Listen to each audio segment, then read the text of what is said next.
Une chose intrigue les observateurs étrangers. Vous quittez très rarement votre pays, la Guinée. Autant que je sois informé, vous avez fait une seule visite à l'extérieur depuis 1967. Est-ce que vous êtes d'accord d'abord sur ce point? Je me demande pourquoi se préoccupe-t-on de cela. Le président Mao, combien de fois il a quitté la Chine? Pour autant, est-ce que la Chine est malade? Le président Nixon, combien de fois depuis qu'il est au pouvoir il a quitté? Et chaque président européen, combien de fois chaque président en Europe a quitté son pays? La révolution dont nous parlons, c'est en Guinée. Et c'est ici où elle doit être menée. L'essentiel de la lutte, c'est en Guinée.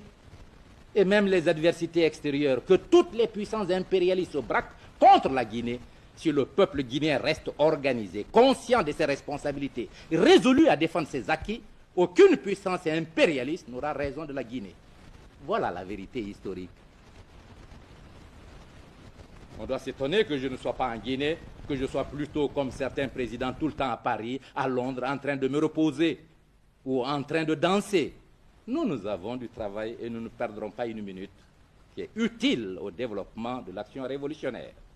Voyager à l'étranger ne veut pas toujours dire se reposer, c'est maintenir, ouvrir des contacts. Voyager pourquoi? Nous avons fait tous les pays du monde. Les 3 premières années de l'indépendance nous ont permis de visiter presque tous les pays en rapport avec... Et qu'est-ce que nous cherchons en plus? Et nous sommes le pays africain qui compte plus d'ambassades étrangères. Cela explique bien l'élargissement des rapports diplomatiques qu'entretient la Guinée avec le monde extérieur, bien qu'on parle toujours en France de l'isolement de la Guinée. La Guinée a plus d'ambassades que le Sénégal, que la Côte d'Ivoire, que chacun des pays coopérant avec la France. Vous pouvez en faire le contrôle. Vous avez à plusieurs reprises dans le passé dénoncé la 5e colonne qui opérait à l'intérieur de la Guinée. Est-ce que vous pensez que cette 5e colonne est toujours active dans votre pays?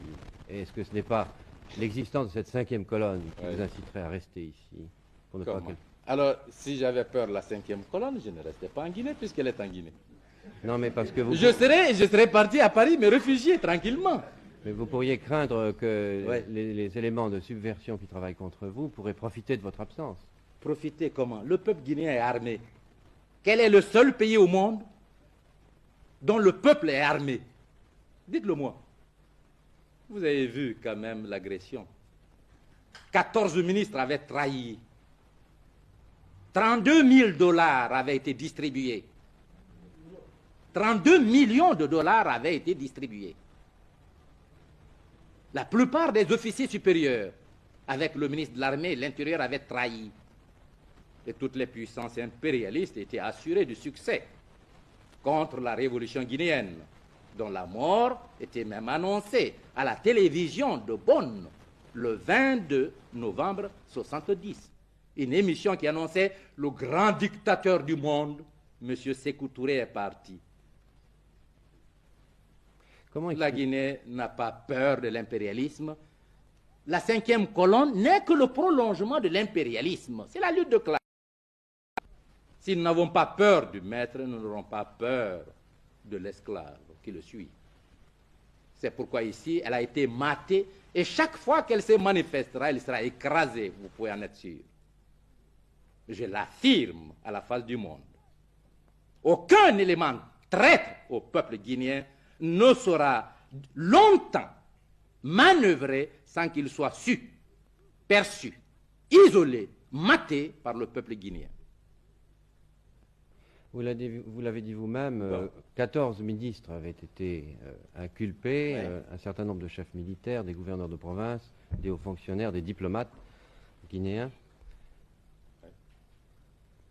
Et alors, comment expliquez-vous qu'autant de gens touchant de très près le pouvoir, certains étaient des compagnons de combat de toujours, aient pu trahir? Et en 1939, comment expliquez-vous qu'il y a eu tant de ministres, tant de hauts fonctionnaires, tant de hauts officiers supérieurs qui aient trahi la France pour livrer la France à l'Allemagne? Pourquoi? C'est la lutte de classe. Les hommes n'ont pas les mêmes conceptions de la vie et leurs rapports avec le peuple ne sont pas identiques.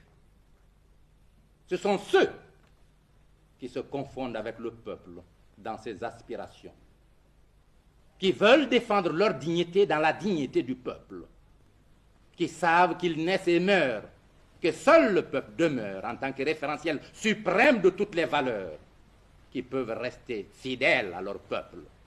À côté d'eux, au sein de toutes les sociétés, il y a des traîtres, c'est-à-dire des catégories sociales ou des individus qui font le choix contraire. Leur personne au-dessus de l'honneur, de la dignité et de l'intérêt populaire. Nous ne sommes pas étonnés qu'il y ait eu des traîtres en Guinée. Il y en a dans tous les pays du monde.